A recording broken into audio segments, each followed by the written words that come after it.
Mais um conteúdo do edital. Hoje falaremos sobre as figuras de linguagem, esse estudo semântico, esse estudo estilístico da língua portuguesa.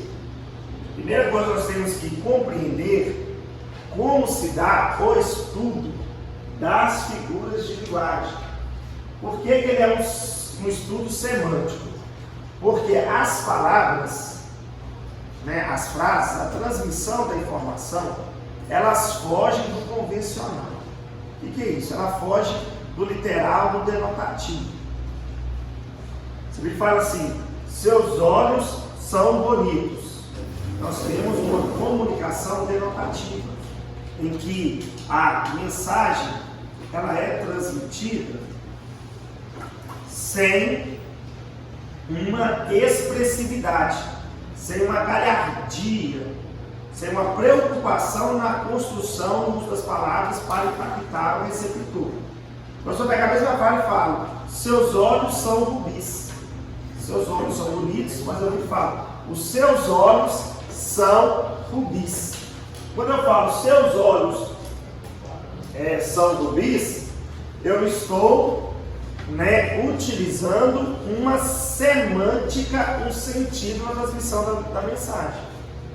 Eu uso uma analogia, eu uso uma metáfora dos olhos com os rubis. E isso é uma figura de linguagem. Ele causa expressividade, reflexão no receptor quando ele recebe a mensagem. Mas ele consegue compreender. Então ele consegue perceber a semântica que foi utilizada. Então, seus olhos são rubis, causa um efeito maior do que eu simplesmente chegar: seus olhos são bonitos. Então, a figura de linguagem, ela está no campo da semântica. Olha aqui, olha. Seus olhos eram luzes brilhantes. Seus olhos eram luzes brilhantes. Eu estou fazendo uma analogia, uma metáfora do olhar com luzes brilhantes. O que eu busco aqui? Na semântica de luzes brilhantes. Que é um olhar que são luzes brilhantes. São um olhar, pode ser bonito, atrativo, um olhar que te guia, que te orienta, que te conduz. Então, estão entendendo esses sentidos? Então, figuras de linguagem. Nos editais vem dentro da parte de estilística, que é você escrever com estilo. E aparece sobretudo na musicalidade, nos poemas, no universo mais voltado à literatura, o universo literário, em que é esse jogo subjetivo das palavras. Ok? Então, elas podem ser classificadas, elas são até subdivididas. Existe o que chamamos de figuras de palavras, por exemplo, a metáfora, figuras de som, figuras de pensamento, figuras de construção. Mas na prova, como que é cobrado isso para vocês? Vai te dar um textozinho, ou vai tirar uma frase do texto, ou vão apresentar uma frase, geralmente ela vem em textos, pequenos textos, ou pode até numa charge. E aí vai perguntar para você identificar e falar qual é a figura. Geralmente eles tiram bastante das interpretações. Quando a interpretação tem essa parte, esse jogo de palavras, eles tiram e formam uma questão sobre figuras de linguagem. Tá bom? E na BNMG, falando aqui específico da BNMG, cai bastante. Ok? Cai bastante. Então a primeira figura de linguagem que nós estudaremos hoje, ela é chamada de metáfora. Metáfora é a figura mais cobrada nos concursos. Vamos compreender aqui o que é a metáfora. Depois, um tipo de metáfora chamado de comparação. A comparação é um tipo de metáfora. Primeira coisa que tem que saber, quando se fala em metáfora, você vai ter uma analogia, uma comparação entre duas palavras. Então você vai ter uma relação de características semelhantes entre duas coisas, entre duas palavras. Em uma, você analisa as características literais dela. e você aplica na outra palavra de modo subjetivo. Então você tem duas palavras. Em uma você vê as características literais dela e você aplica de forma conotativa, figurada na outra. Como é isso? Olha, meu pensamento é o rio subterrâneo. Quais são as duas palavras que estão em jogo aqui? Fazendo essa comparação, essa analogia. Oi? Pensamento é um rio subterrâneo. E aí, presta atenção, eu estou falando que o meu pensamento ele possui características de um rio subterrâneo. Só que essas características do pensamento não são literais da palavra. Um pensamento não é um rio que fica debaixo da terra. Mas quando eu falo que meu pensamento, o rio que está debaixo da terra, ele está profundo, sim ou não? Rio subterrâneo. Então eu estou querendo dizer que o meu pensamento é um rio subterrâneo. Olha a analogia.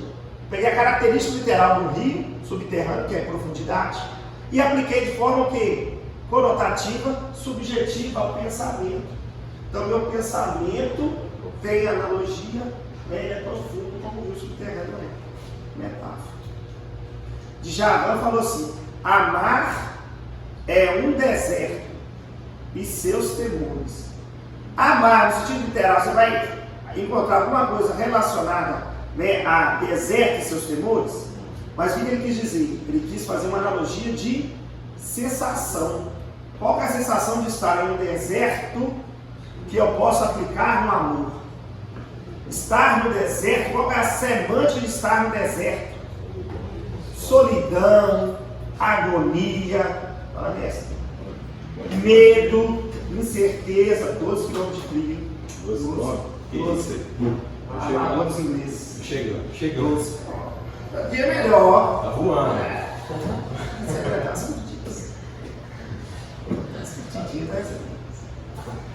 Então, gente, é isso que ele quis dizer. Ele quis dizer que quem ama vive toda essa agonia de estar no deserto e seus temores. Então, metáfora, analogia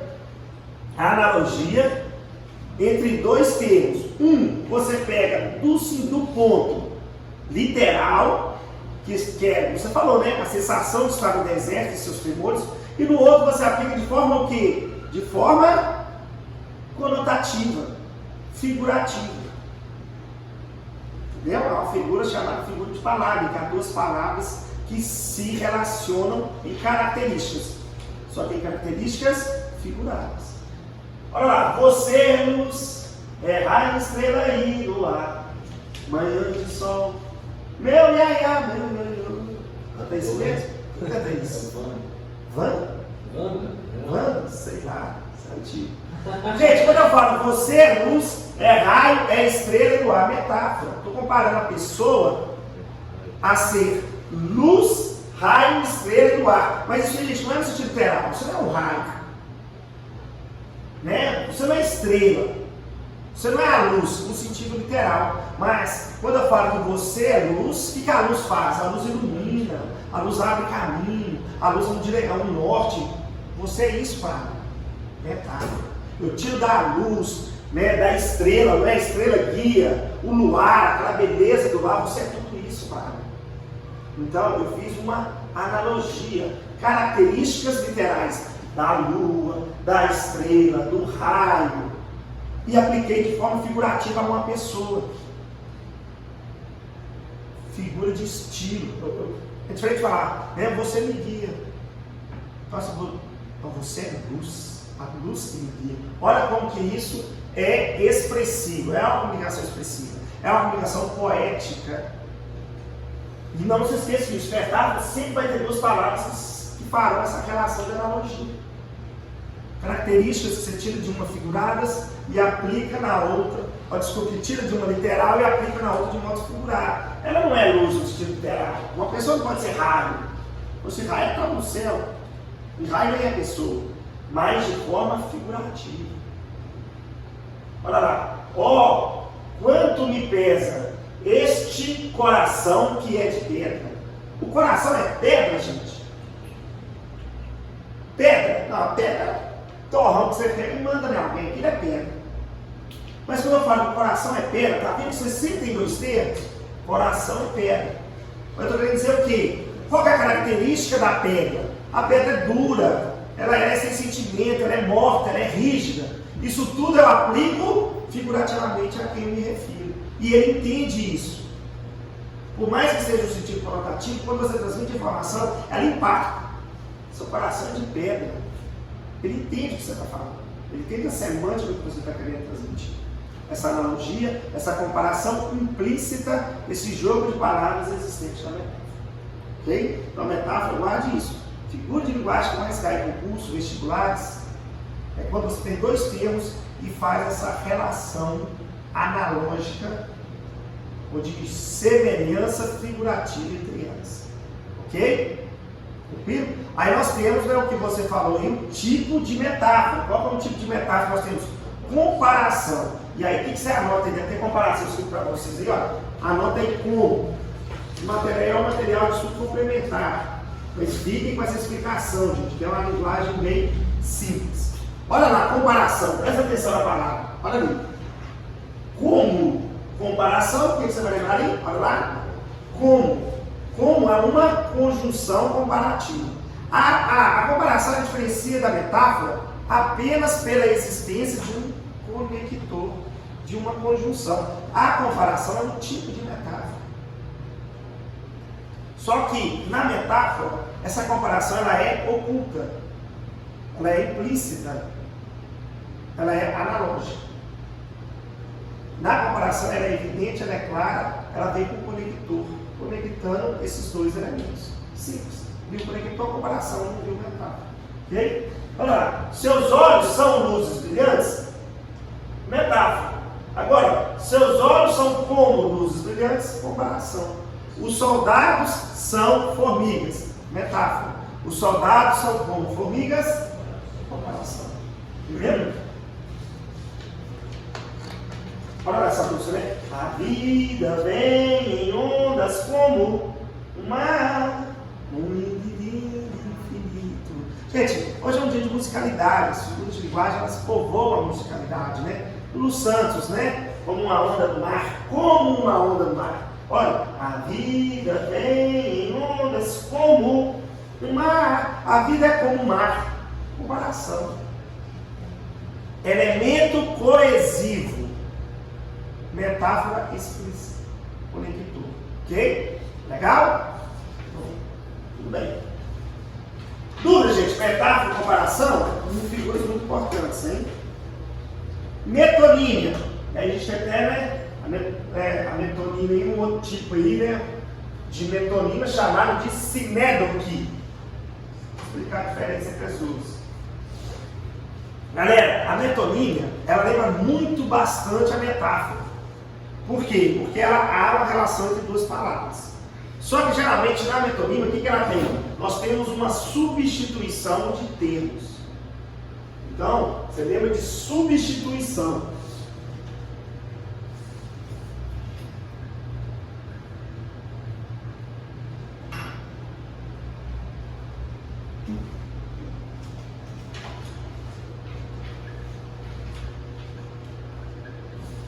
Mas não é uma substituição qualquer, não é uma substituição genérica, é uma substituição restrita. Lembra da alusão da, né, oração subordinada adjetiva restritiva? É uma substituição restrita. E qual que é essa restrição, essa particularidade? Haverá entre os termos uma relação direta. Irá existir uma relação direta entre os termos. Uma afinidade, alguma coisa. Quando eu vi, fala assim, né? Botei a água ali, né? Bebi um copo de água. Sabe de hoje, sabe? Bebi um copo de água. É o copo daqui, a água daqui, não é isso? O que eu estou bebendo, gente? É o copo, né? Esse cara aqui. Ou eu estou bebendo a água? Eu estou bebendo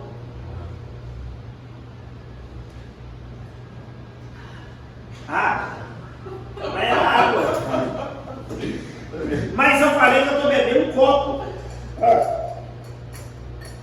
Tem jeito de fazer isso? Mas vocês entenderam que eu estou bebendo, sim ou não? Eu troquei aqui o quê? conteúdo água está dentro pelo continente copo. Qual é a afinidade? A água está dentro do copo. Eu troquei, né? Continente pelo conteúdo. No mesmo copo de água. Leva a água, mas a água está dentro do copo. Metonina.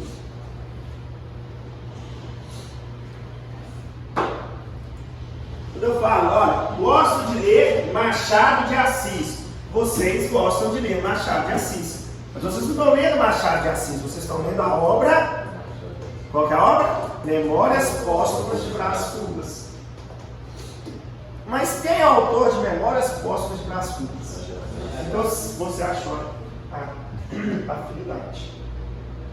Agora olha essa música aqui. Agora se está aí de camarote, eu bebendo gelo, tomando siroque. Você toma siroque? Você toma Danone? Você compra maisena?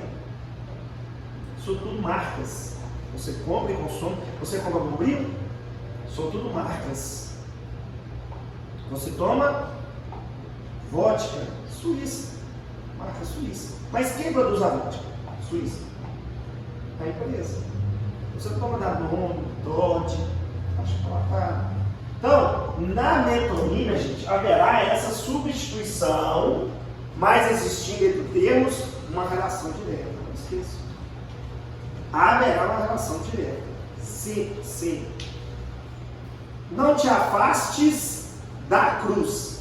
Não te afastes da cruz. Não te afastes da cruz. A cruz representa o quê? Religião, não é isso? Mas a religião é representada, o cristianismo é representado pela cruz, o catolicismo pela cruz. Várias mãos construíram aquele prédio. Foram as mãos que construíram? Quem construiu? Os operários. Mas as mãos é de quem? Dos operários. Tranquilo? Agora, gente, olha aqui. A sinédrica, ela acontece principalmente quando você substitui um todo por uma parte do todo. É igual, acabei de dar um exemplo aqui. Quando eu falo, né, que várias mãos, foram necessárias várias mãos para construir o prédio, as mãos representam de todo. De todo. Pessoas, né? Um pessoas. E aí eu estou representando pessoas por uma parte delas. Mãos. Assim é. Isso. Então olha aqui. Preciso morar embaixo do meu próprio teto. O teto é uma parte de um todo. Qual que é o todo, gente? Casa, teto, casa, cinema. Aqui, ó, quando eu falo, gosto de ler Machado de Assis, não é uma parte, é uma substituição. O sinédrico substitui, mas o todo por uma parte dele. Só isso. E na aula, o que é sinédrico? Não, é só isso. Você vai ver que é o todo. Mãos, pessoas, teto, casa, sinédrico. Bom. Dúvidas, então, na metonina e na sinédrica, não confunda com metáfora, tá bom? Sempre haverá uma relação dos dois. Catacrese. Catacrese, gente, você vai lembrar de cristalizar. De um cristal. A catacrese é uma figura de palavra, né? É uma metáfora porque ocorre uma substituição, mas aí que entra a catacrese. Essa substituição, ela se cristaliza.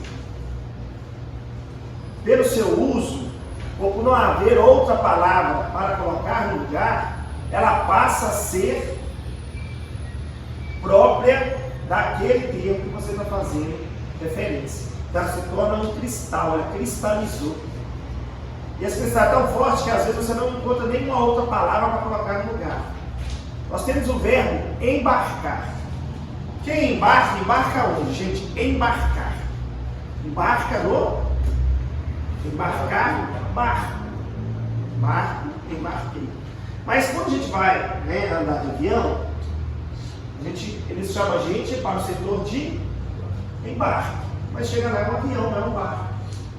Então, embarcar no avião é uma catacrese. É uma expressão que se cristalizou para ser utilizado para ir no avião. Não tem outro nome. Aqui, em qualquer lugar, né, é embarcar no avião. A gente vai cortar, você fala, cara, faz o quê? Faz o... Você pega a palavra pezinho e forma pezinho do cabelo. Cabelo tem pé? Mas qual seria outro nome? Não tem. Então esse termo ele cristalizou. Não tem outro. Coroa do abacaxi.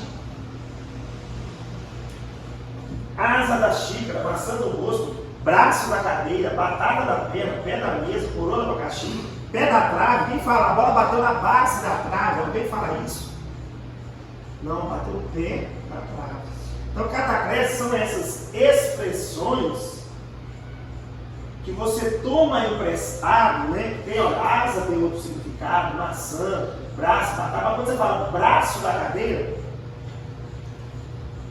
braço do sofá também, né? Como é que seria? Base do sofá? O braço do sofá. É cristalizado, é convencionado, é aceito. Cristal, ok? Aqui, ó. Vai pegar muscular, né? Eu quero beijar a sua boca louca e eu vou enfiar no céu da sua boca. Ivete Sangalo, né? Carnaval, ninguém lembra do carnaval, né? Eu vou enfiar uva no céu da sua boca. Céu da sua boca. Boca tem céu? Mas fala para mim qual é o outro nome. Já está crescendo. Termos cristalizados. Ok? Então, céu da sua boca. Não tem outro nome. Catacrese, vem do cristal. Termos, né, que foram cristalizados por falta até de existir outro termo. Termo próprio. Pega assim, né? Céu da sua boca. Cristalizou eles. Todo mundo entende, todo mundo aceita. Ok?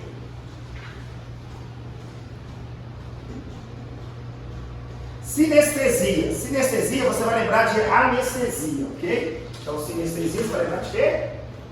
Anestesia. O que é anestesia? Quando você toma anestesia, você perde o quê? Anestesia, você perdeu o... Anestesia geral, gente. Você perde o quê? Sentido. Então, a sinestesia está em você formar uma expressão que vai mesclar sensações que são identificadas por meio dos órgãos do sentido. Então, sinestesia, anestesia, sentido. Sinestesia, mais de uma sensação percebida por órgãos diferentes, órgãos dos sentidos. Ok? Os órgãos podem ter o mesmo sentido ou tem que ser diferente? Por exemplo, doce e cheio. Não, doce e cheio. Você mesclou, tem que mesclar, são diferentes. Doce pelo paladar e cheio. Isso, doce e cheio. A criança tem um sorriso doce. Sorriso. Pela visão. Doce pelo paladar. Isso mesmo.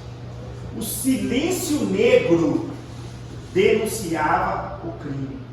Silêncio negro. Silêncio. Negro. Sinestesia, anestesia, sentido. Órgãos do sentido. Anestesia, sinestesia, beleza? Então, olha aqui. Um grito áspero, grito áspero, grito. Audição. Áspero. Ok? E aqui nós temos Sandy Júnior, né? Era uma vez um lugarzinho no meio do nada, com sabor de chocolate e cheio de terra molhada. Meio do nada. Sabor de chocolate, cheio de terra molhada. Pronto. Sinestesia. Numa expressão, você tem a mistura de sensações percebidas por diferentes órgãos do sentido. Tato, visão, paladar, olfato. E tato, visão, paladar, olfato. Falta um. Tato, visão, paladar, audição. Ok? Olha lá, lembra dessa música? Né? Lugarzinho no meio do nada que tem sabor de chocolate cheio de terra molhada. Já cantou essa na noite aí, né? Não. Uma história de amor. Essa não. Espere, né? Também não quero. De amor, você cantar pra gente. Galera, eu tenho a perífrase e aí eu tenho a antonomásia. Muita gente acha que é a mesma coisa e estuda de forma errada. A perífrase é quando eu tenho uma expressão que celebra, que imortaliza coisas. A antonomásia é quando eu imortalizo pessoas. Então, coisas e pessoas. Quando eu estou fazendo referência, né, a uma expressão que imortaliza, que faz referência, que celebra coisas, perífrase. Quando são pessoas, antonomásia. Então, quando eu falo assim, né, fomos à cidade luz. É perífrase ou antonomásia? Perífrase. Onde é a cidade luz? São Paulo. Paris. Ou fui à terra dos perfumes. Terra dos perfumistas. Paris. Tranquilo? Tá bom? Então olha aqui, vem cá. Vem cá. É assim. Olha aqui, vem cá. Presta atenção. Cidade maravilhosa, cheia de encantos mil. Cidade maravilhosa, coração do meu Brasil. Gente, no mundo, cidade maravilhosa, quando eu falo, onde é? Ah, não precisa falar São Paulo.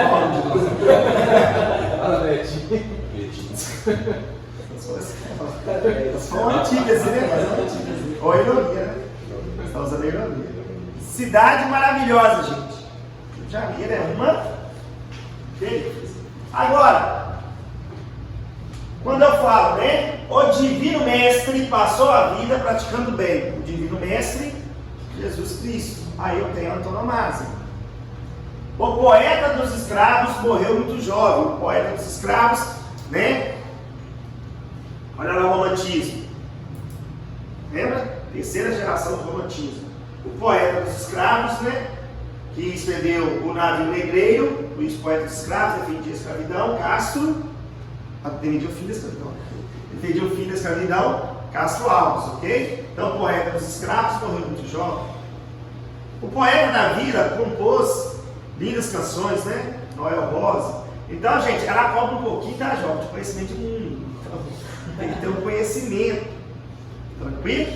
Então, perífrase e antonomásia. Tranquilo? Então, lembrei da cidade maravilhosa e relacionada a pessoas. Dúvidas? Antítese. Antítese, você vai lembrar de antônimos, tá bom? Antônimos.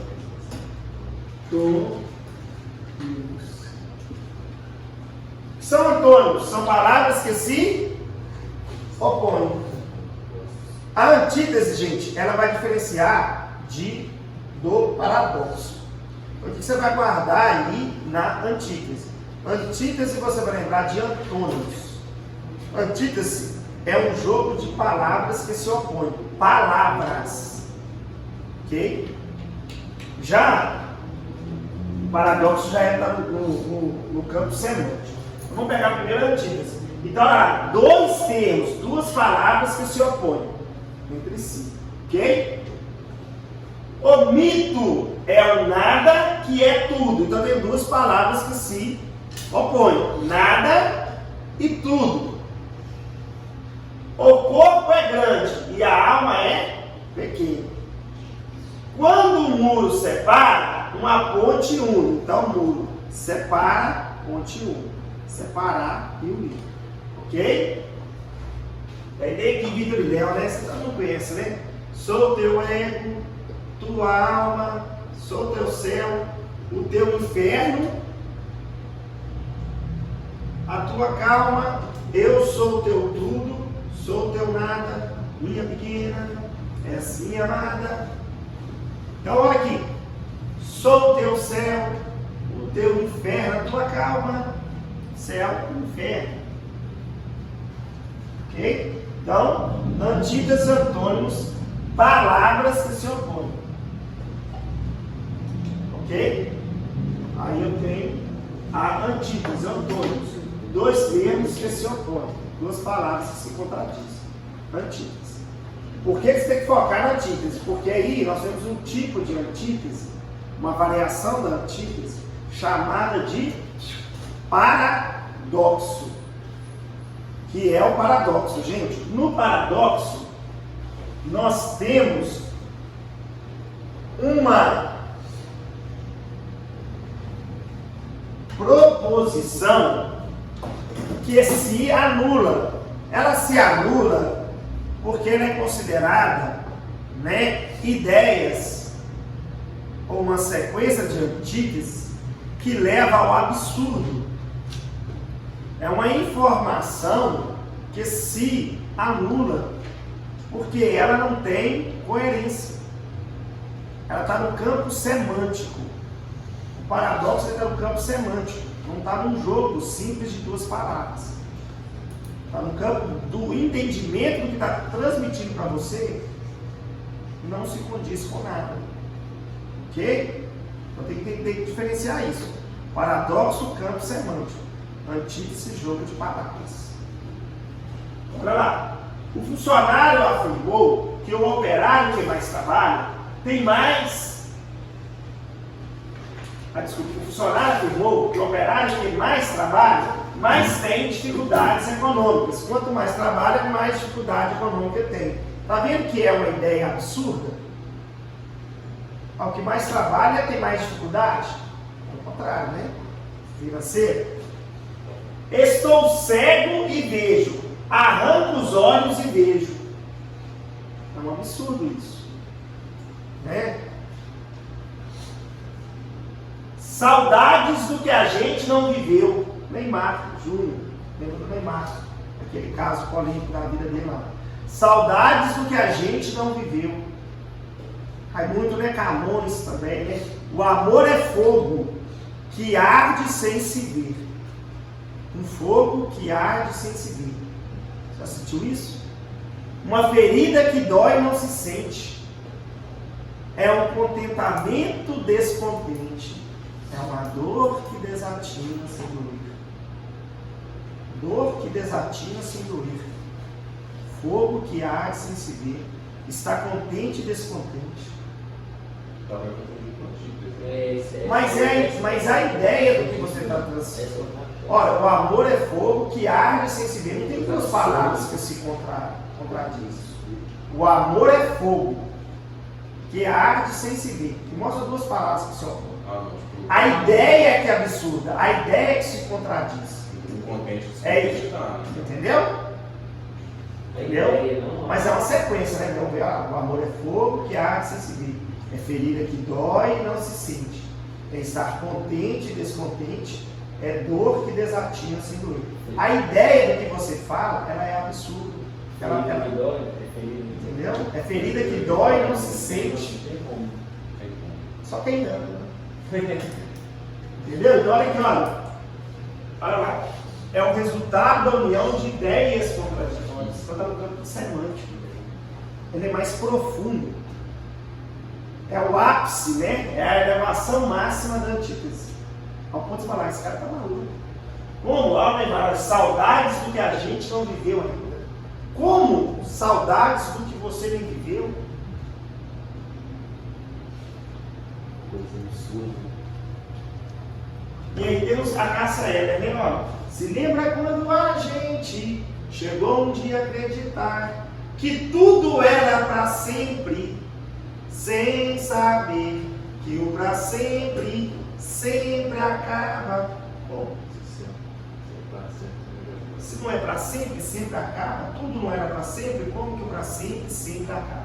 Tá vendo? Está no campo semântico. A ideia que você transmite, ela é considerada que um absurdo. Isso é paradoxo. Uma sequência de informações, de ideias que são consideradas absurdas, ideias que não são, que não se comunam. Então está no campo semântico. A antítese é uma mera duas palavras. Também mais rasa. Muito, muito mais rasa. O paradoxo é semântico e é profundo. Esse está aqui, eu vou confundir aqui, o antítese está aqui. Confundir, ele está dormindo acordado. Isso aí é antítese. Ele está dormindo acordado, mas olha para você ver. dormir e acordar. São palavras só com. Entendeu? É um pouco tenso da prova, mas se você compreender que a antítese é bem mais rasa e que o paradoxo ele é bem profundo por ter essa anulação semântica da informação, vai dar bom. Okay? Eufemismo. O que é o eufemismo? O eufemismo ele consiste na transmissão de informação. Você tem que transmitir uma informação. Só que essa informação, essa expressão, ela é uma expressão mais branda, mais suave. É o famoso, né, o ter que pensar palavras para transmitir uma informação que ninguém quer transmitir. Que tipos de informações são essas? Informações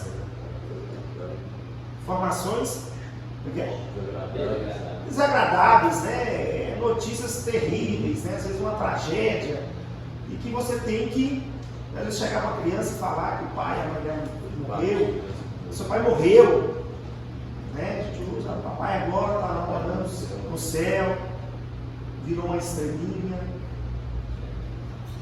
que vai levar a pessoa a saber o que aconteceu, mas você transmitiu de forma mais suave, mais branda, algo que é desagradável. Tranquilo?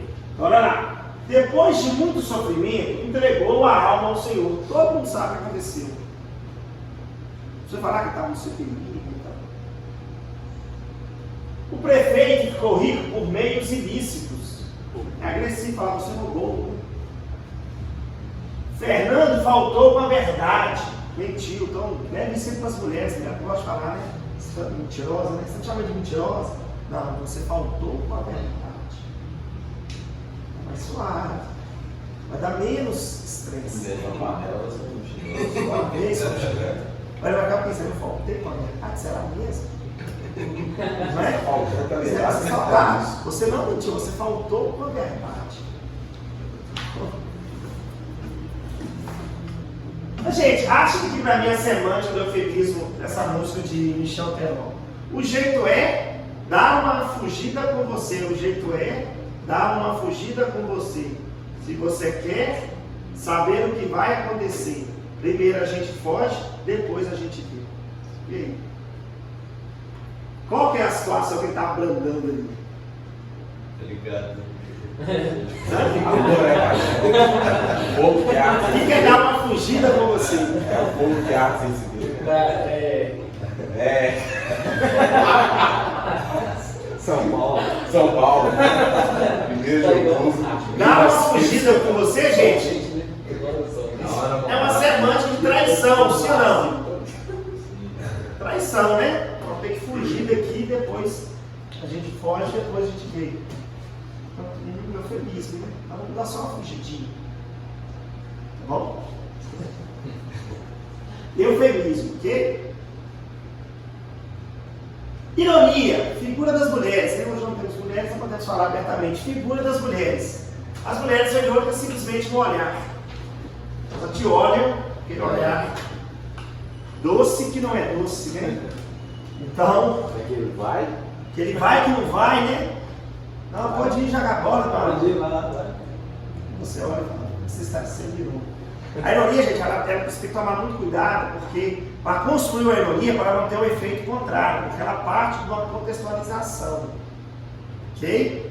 Então ela é ligada a algumas expressões, até às vezes corporais, para você conseguir enquadrar, né, o que aquilo que você está transmitindo é uma ironia. Ironia, consiste em você, né, fala algo, mas o significado é totalmente o quê? O contrário, o oposto. Muitas vezes ela tem uma sátira no sentido de ridicularizar aquela situação, né? Nossa, como você é inteligente, tá? Tirou 0.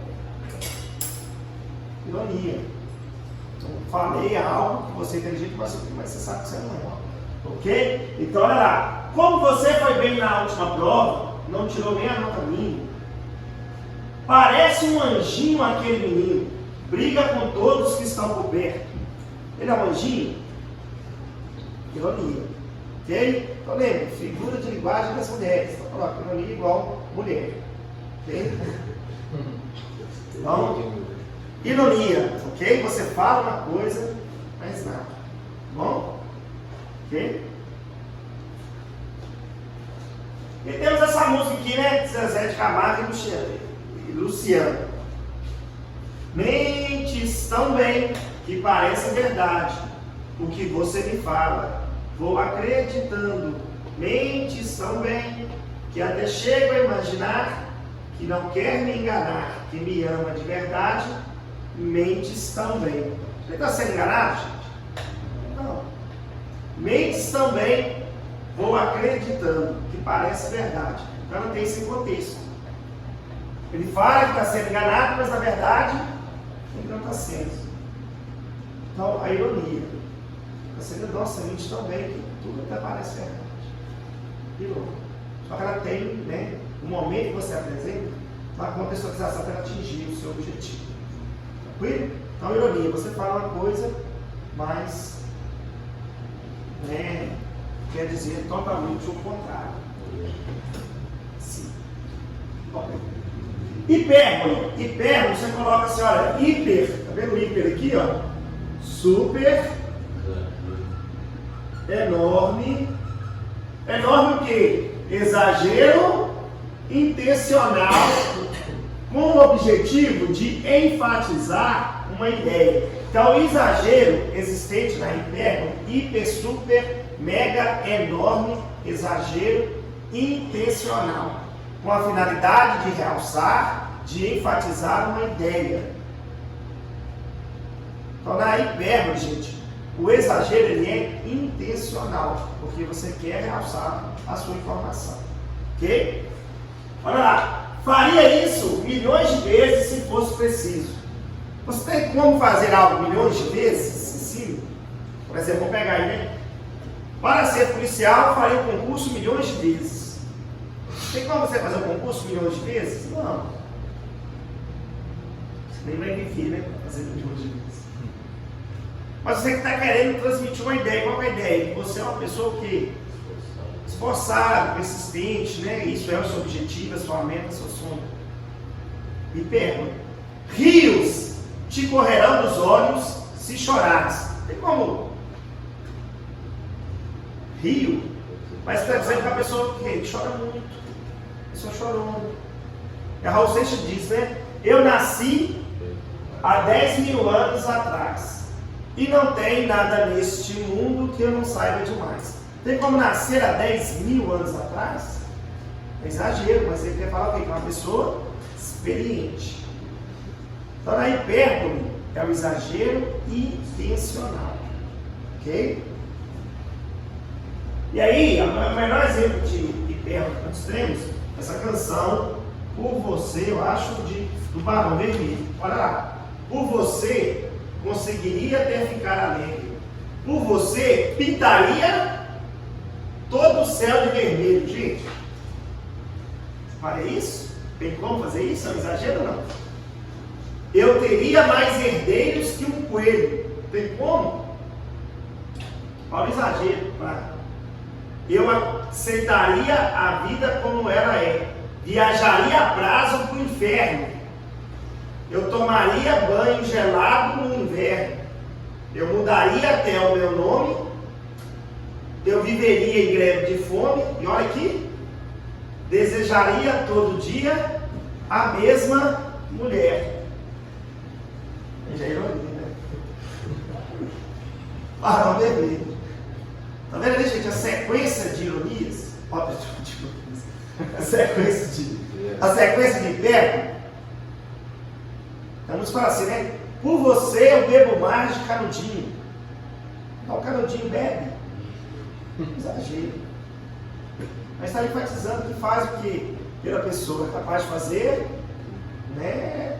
Loucuras, né? O impossível. Porque hipérbole, hiper, mega, super, enorme, exagero intencional para enfatizar uma ideia.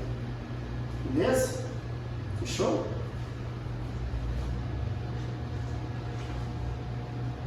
Prosopopeia ou personificação.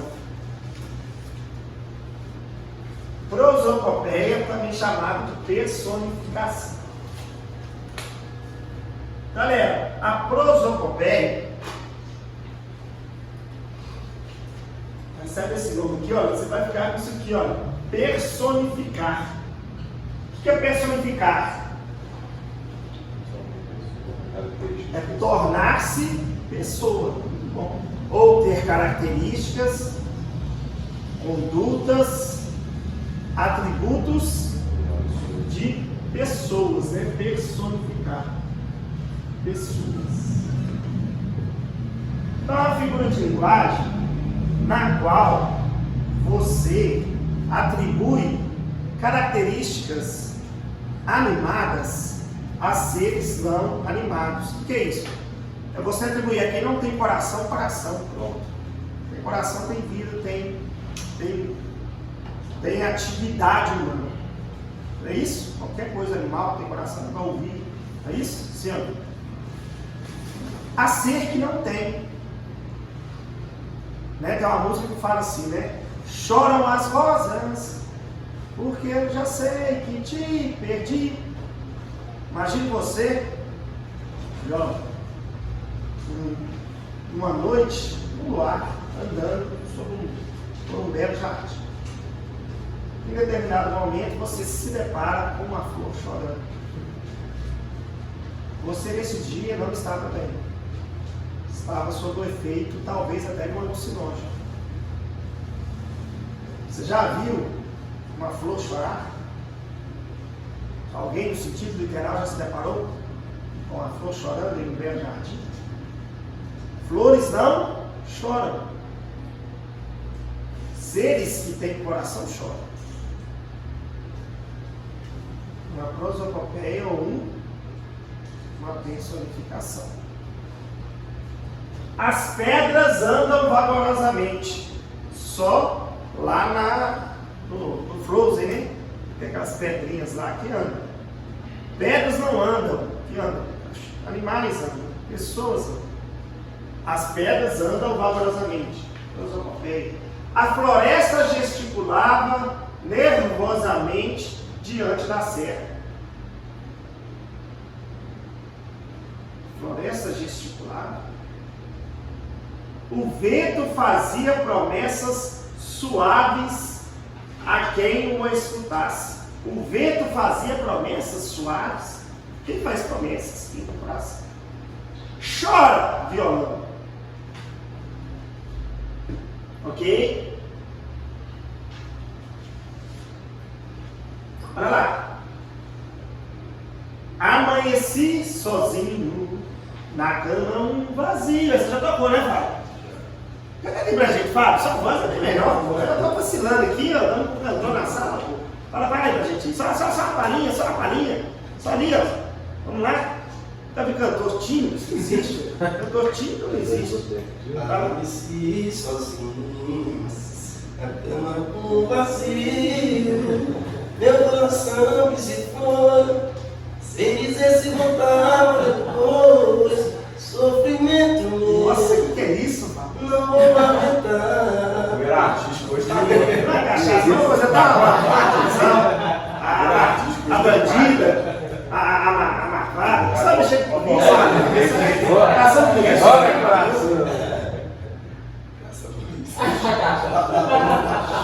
Bandida! E chora coração, seria prosopopeia? Chora coração, seria? Muito bom, Fábio, é lindo, né, gente? Aonde que tá aqui, gente? Prosopopeia, personificação. Lindo, tá, Fábio? Lindo. Eu vi hoje à noite aí pra você cantar novamente. Nossas resenhas aí. Passar a quaresma, eu vou procurar você, tá bom?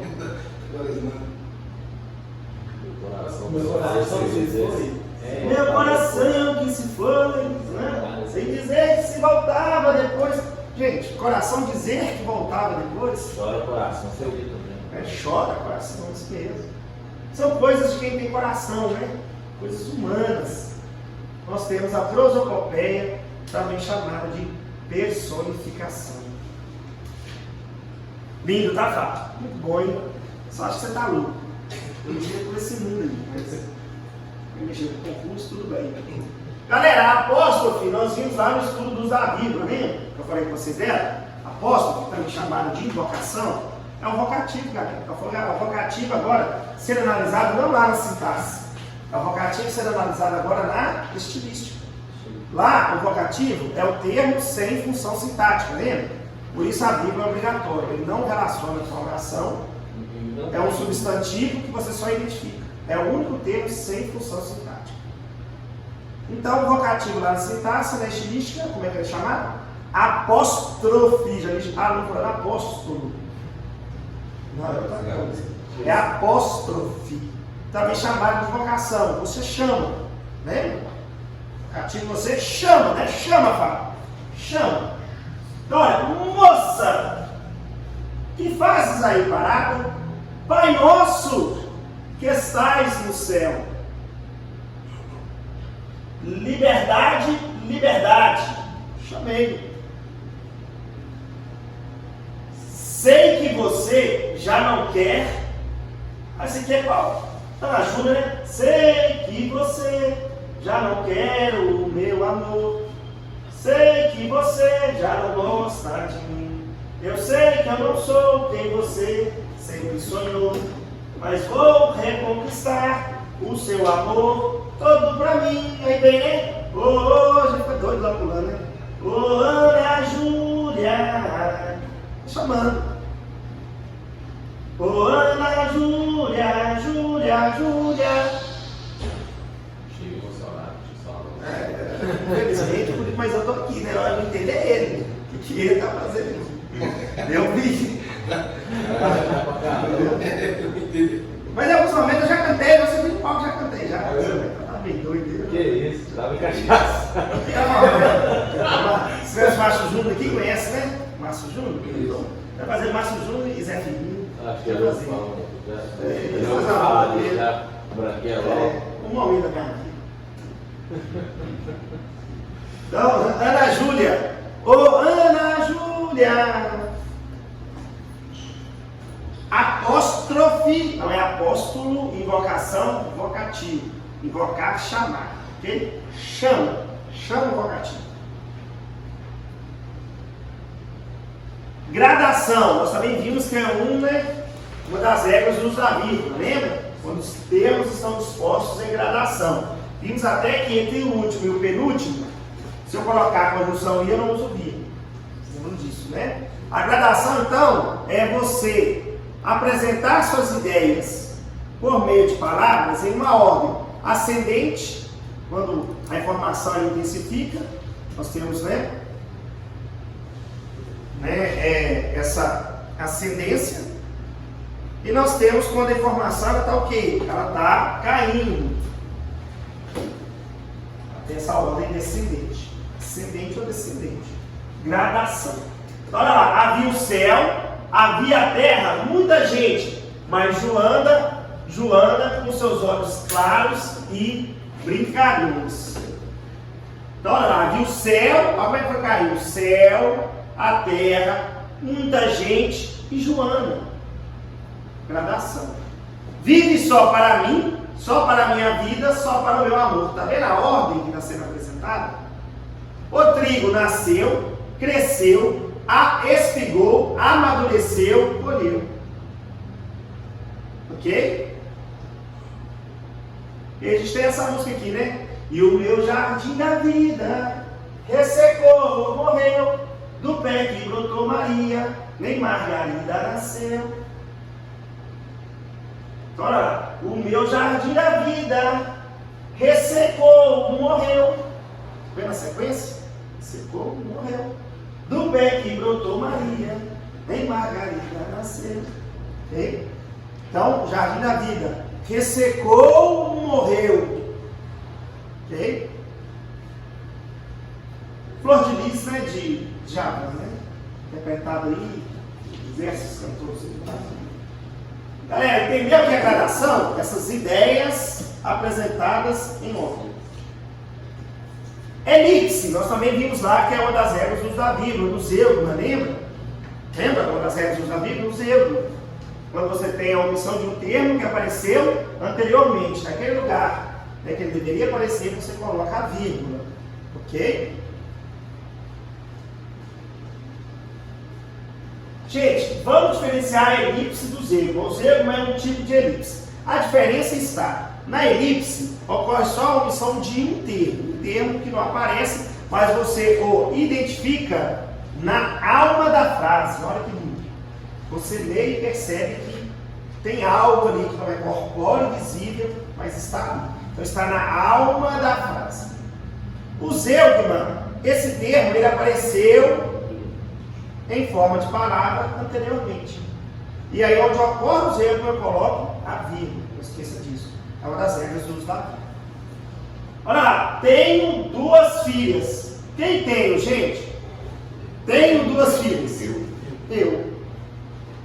Está na alma da frase. A cada um o que é seu. A gente lembra do provérbio, né? Deve-se dar a cada um o que é seu. Regina estava atrasada. Preferiu ir para o trabalho. Quem preferiu? Ela, né? Praticamente ela, né? Ela preferiu. Pronome fazendo referência ao substantivo anterior. Muito bom. Agora o zêgoma, olha, ele gosta de geografia. Eu, vírgula, de português. Para vírgula. Eu, onde? Na casa dela só havia móveis antigos. Na minha, vírgula, só móveis modernos. Na minha, só havia. Olha que o termo apareceu escrito. Ok?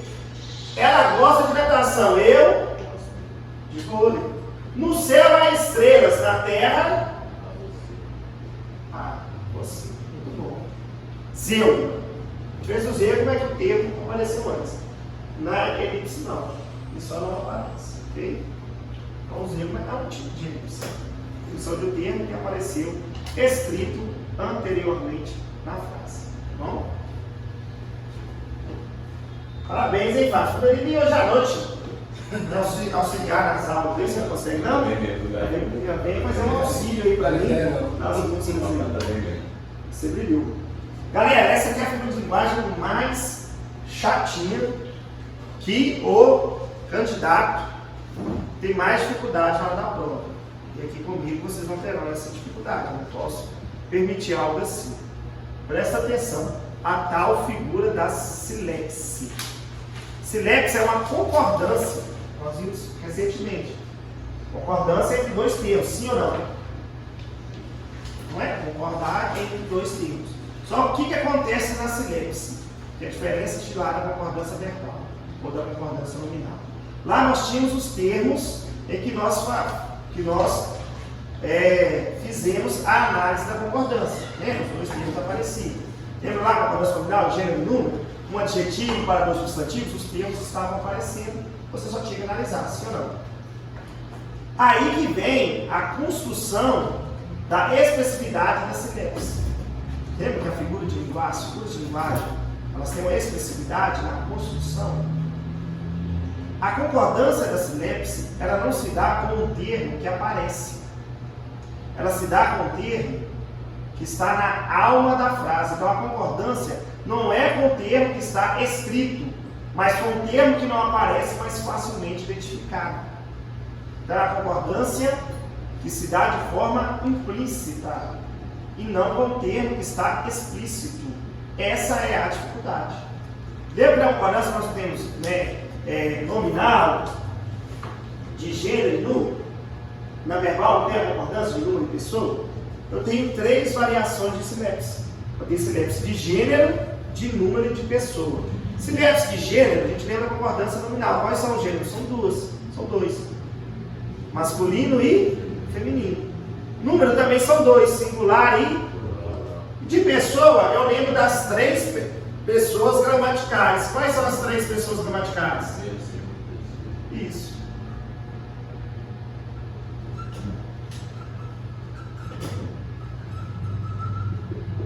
Primeira, que é o eu, no plural é nós. Segunda, que é com quem eu falo, tu ou vós. E terceira, ele, ela, no plural qual eles? Então tem esses 3 tipos. E você tem que, na hora da prova, saber qual que é o tipo de sinépse. Às vezes perguntam se sinépse, as sinépse de gênero, eles falam que é de número. As sinépse de número falam que é de pessoa. As de pessoa falam que é de gênero. Então nós temos que entender isso aqui. Então a sinépse, né, ela vai dar a concordância entre 2 termos. Só que um dos termos, ele não estará escrito. Ok? Então, é uma concordância que se dá na alma da frase. Olha que lindo isso. Com um termo que ele não é corpóreo, mas você o sente. Você vê ele aí, ó, entrando em você, qualquer de você. Bom. Olha aqui. Sinépse de gênero. Então, gêneros são 2. Masculino e feminino. A bonita Porto Alegre sofreu mais uma vez com o calor intenso. A bonita Porto Alegre. Cidade bonita. É isso aí. A bonita está no feminino. O gênero é feminino. Só que Porto Alegre é do gênero masculino. Tem que ser o bonito Porto Alegre. Só que a bonita, aí tem um termo que está na alma.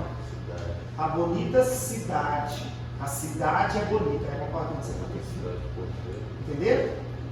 Olha o outro aqui, olha. A Rio de Janeiro continua atraindo turistas do mundo inteiro.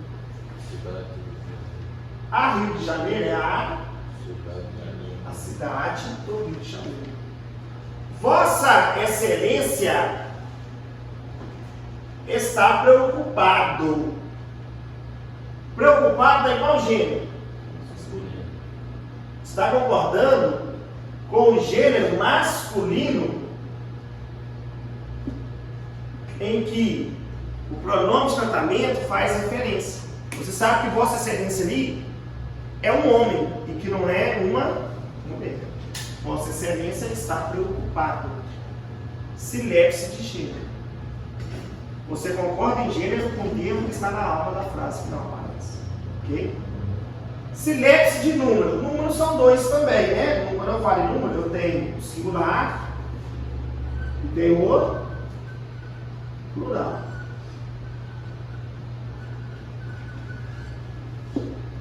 Eu tenho o singular e o plural. E aí, galera, a concordância em número é feita com o termo que não está escrito, mas o termo que está na alma da frase. Olha lá, a procissão saiu. Andaram por todas as ruas da cidade de Salvador. Quando eu falo andaram está no singular ou está no plural? Plural. Porque quando eu falo que a procissão saiu, não foi a procissão que saiu, foram os fiéis, né? Os fiéis andaram por todas as ruas da cidade de Salvador. Os fiéis está no singular ou plural? Plural. Como vai a turma? Estão bem? Como vai a turma eu tenho um termo ali, que são os alunos. Os alunos estão bem. E não é uma profissão. Como vai a turma? Está bem? Não estão bem? Porque a turma dá a ideia de quantidade, de pessoas, plural. Né? A procissão saiu, dá também uma ideia de quantidade, de pessoas. As pessoas, os fiéis, andaram por todas as ruas. O povo corria por todos os lados e gritavam muito alto. O povo são também as pessoas gritavam muito alto. Então, as pessoas é singular ou plural? Ok? Sinépse de número. Ok? Já a sinépse de pessoa, ela vai estar concordando com uma das 3 pessoas gramaticais, só que essas pessoas gramaticais, elas não irão aparecer.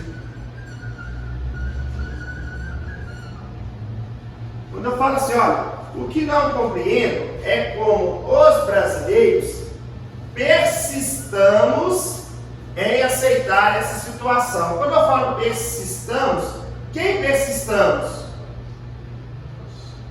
Você já falou para mim. Nós é a primeira pessoa. Já os brasileiros é a terceira pessoa. Então nós persistamos em aceitar essa situação. O verbo concordou com a primeira pessoa. Por quê? Porque quem fala, ele também é um dos brasileiros. Tranquilo? Os eleitores. Precisamos votar com consciência. Precisamos, não concorda com eleitores terceira pessoa. Está concordando com o pronome nós, de primeira pessoa, que está o quê? Está sendo apresentado de forma implícita na alma da frase. Olha lá, os agricultores temos orgulho de nosso trabalho. Nós temos orgulho do nosso trabalho. Dizem que os cariocas somos poucos dados aos jardins públicos. Nós somos. Então os cariocas é terceira, mas você concorda com um termo que não apareceu, mas é facilmente identificado onde? É facilmente identificado na alma da frase. Ok? Tranquilo? Se lembre-se de pessoa. Galera, outra regra do uso da vírgula. Lembra do polissílabo e do assílabo? Lembra? Polissílabo. Poli é várias. Síndeto. Já falei com vocês. Síndeto no latim significa o quê? Conjunção. Se traduzir para a língua portuguesa, síndeto. Assílabo. Síndeto. Conjunção. Poli significa vários. Então, polissíndeto é a repetição, né, de conjunção, de conectivo na frase. O assíndeto é a ausência de conjunções na frase. Em ambos, o uso da vírgula é obrigatório. No assíndeto, eu vou ter apenas a figura das orações independentes, das orações coordenadas. Assíndeto lembra de quê? Assíndeto. Bom. Ok? Quem faz o papel aqui das conjunções? A vírgula. Os funcionários chegaram, vírgula, conversaram, vírgula, foram até a sala de reunião. Assíndeto. Repetição das vírgulas, unindo o quê? As orações, por existir uma ausência de conector, de conjunção. Assíndeto, ausência de conjunção. A vírgula faz o papel. Regra dos dados. O polissílabo, lembra? Parece que a pessoa está com soluço. A criança chegou, correu, brincou, pulou, não para. Polissílabo. Vírgula obrigatória. Nós vimos lá no estudo da conjunção I, lembra de um estudo específico dela? Na figura de linguagem polissílabo. Falta-lhe o solo aos pés, recua e corre, vacila e grita, luta e ensanguenta, e rola, e tomba, e se espedaça e morre. Parece que está com soluço, né? Recua e corre, vacila e grita, luta e ensanguenta, e rola, e tomba, e se despede e morre. Polissílabo. Deus criou o sol e a lua e as estrelas, e fez o homem e deu-lhe inteligência e fez o chefe da natureza. Gênesis. Ok? Antigo Testamento. Polissíndeto. Repetição da conjunção. Quando a conjunção I, ali ó, da conjunção, vírgula obrigatória. Então você lembrando aqui. Assíndeto, ausência de conjunção. Júlio César. Vim, vi, venci. Vim, vi, venci. Olha a vírgula fazendo o papel da conjunção, unindo as orações coordenadas assindéticas. Ok? Assindéticas, ausência de conjunção. Coordenada entrega as orações. Vim, eu vi, eu venci. Orações independentes. Uso da vírgula obrigatória. Ok? Dúvidas aqui, gente? O polissíndeto e o assíndeto é uma figura de construção. Regra gramatical. Pleonasmo. O pleonasmo, gente, nós não podemos confundir com o pleonasmo vicioso. Próxima aula nossa, né? Os vícios de linguagem uma matéria que retornou para o edital. O dicionário do edital depois de figuras de linguagem e vícios de linguagem. Bem tranquilo de serem estudados. Pleonasmo. O pleonasmo, gente, é uma repetição, mas é um pleonasmo que estilístico. É um pleonasmo figura de linguagem. Não tem nada a ver com subir para cima, descer para baixo, entrar para dentro e sair para fora. Esse é um vício de linguagem. É um tipo de vício de linguagem. Pleonasmo vicioso. O pleonasmo estilístico. E aí o uso da vírgula obrigatório, lembra? Pleonasmo? Vimos também na última aula gravada. O pleonasmo, ele é uma redundância, uma repetição para enfatizar uma ideia.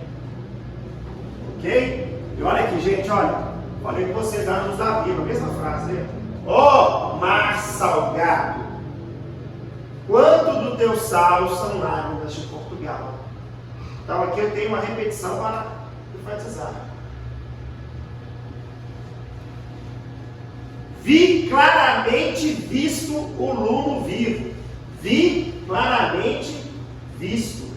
E rir meu riso. Você está rindo com riso. Está vendo que eu estou enfatizando? E aí nós vimos também aqui, olha, o tal aqui, do objeto direto ou objeto indireto. Como é que é o nome dele? Pleonástico. Vamos lembrar?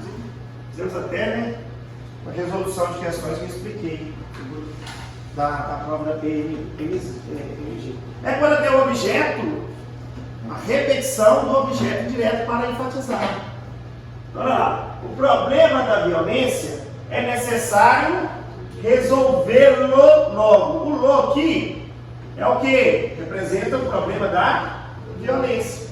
Aos funcionários não lhes interessam tais medidas. Não interessam tais medidas a quem? Aos funcionários, objeto indireto. Lembra? Preposição. Só que o lhes significa a eles. Não lhes interessa. Então, aos funcionários não lhes interessa. Olha a repetição. Eu tenho um objeto indireto pleonástico. Repetição do objeto indireto. Tranquilo? Tá bom? O problema da violência é necessário resolvê-lo logo. O lo repete, o problema da violência. Então, objeto indireto pleonástico, ok? Não esquece não. Isso aí, inclusive, está na prova da PMG. Então é quando você repete um objeto por meio de um pronome. Tá bom? Para enfatizar. Tranquilo aqui no pleonasmo? Isso aqui a gente tem que fazer no exercício. Por quê? Aqui já está pensado as principais que podem cair na prova. Como nós não sabemos qual será empregado, nós temos que fazer o estudo de todos. Agora nós temos a anáfora. Anáfora também chamada de quê? Repetição. A anáfora é quando no início das frases, no início das frases, você tem a repetição da mesma palavra ou até do mesmo termo. Aqui nós temos um termo, olha. Se você gritasse, se você gemesse, se você tocasse a valsa vienense, se você dormisse, se você cansasse, se você morresse. Mas você não morre, você é duro, José. Caso não é verdade. Então tem a anáfora repetição, se você. Nós temos uma mais jogar da música, Beijinho no ombro, no recalque passa longe. Beijinho no ombro, só para as invejosas de plantão. Beijinho no ombro, só quem fecha com o bonde.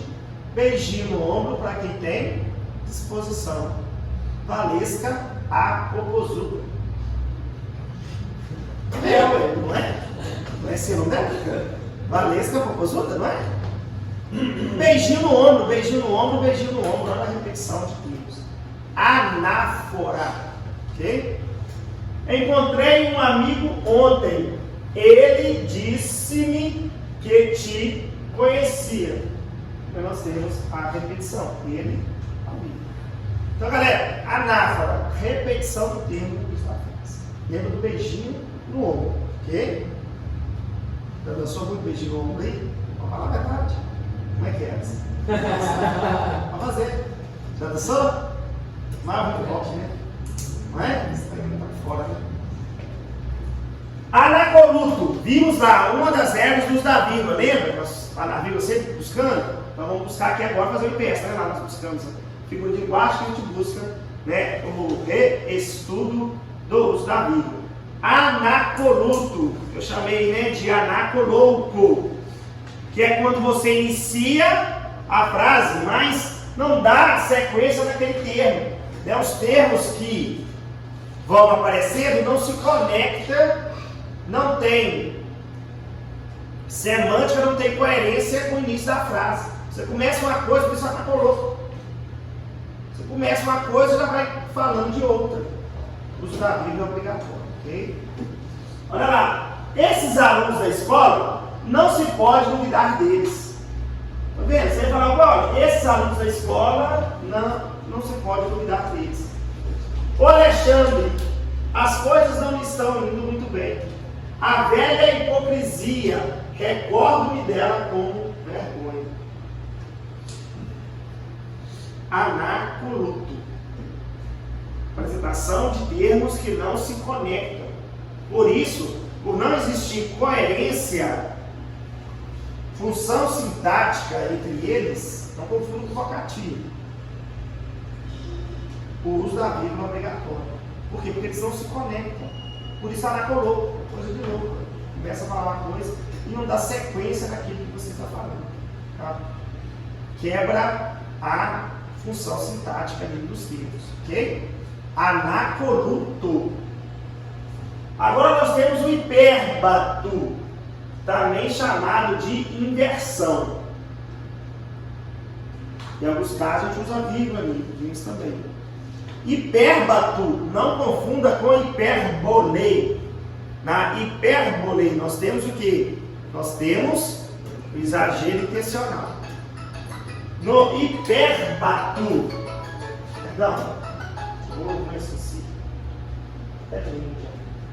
no hipérbato eu tenho a ordem indireta da frase. Eu tenho a ordem indireta da frase. As construções de frases na língua portuguesa, elas seguem o que nós chamamos de ordem direta. Qual é a ordem direta? Sujeito e predicado. Mas nada obsta de movimentar esses dois termos essenciais. Quando eu movimento, eu tenho a construção da ordem direta, que semanticamente não vai prejudicar o entendimento da frase. Mas aí você tem uma figura de linguagem chamada de hipérbato, ou também conhecida como inversão. Inversão na construção da ordem canônica da frase. Ok? Somos como cristais e palavras. As palavras são como cristais. Somos como cristais as palavras. Dos meus problemas cuido eu. Cuido eu dos meus problemas. Olha aqui o uso da vírgula para mostrar que houve uma